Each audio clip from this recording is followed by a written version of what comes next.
देश में कराल रूप देखाउछि वर्षा वित्पात जारी रही मुसळ धरणर वर्षा फल वर्षा दाउरू रक्षा मिलुनी तो केउठी वर्षा आनिलाणी बन्या गांठू सहर सबुठी त्राही त्राही डाकिले लोके। हाँ आज्ञा ओडिशा रे घरे घरे बन्या पानी पशिलाणी तो सेपटे राजधानी भुवनेश्वर रे कृत्रिम बन्या दाउरू रक्षा पाई पारुनाहांती लोके।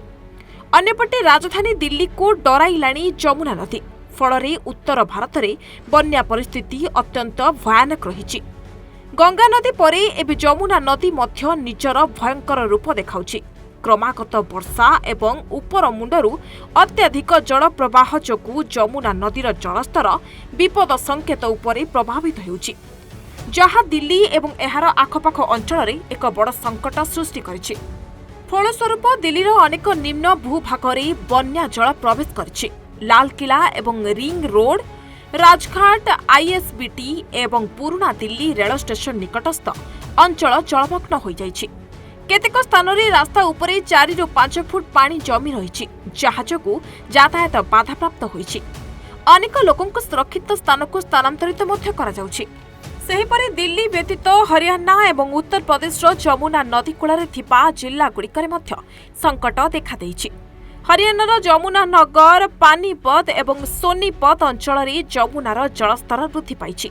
उत्तर प्रदेश वृंदावन एवं मथुरा भली अनेक धार्मिक स्थान में मध्य बन्या पानी प्रवेश करिछि, जहा जोगु साधारण जीवनजाता प्रभावित हेउछि।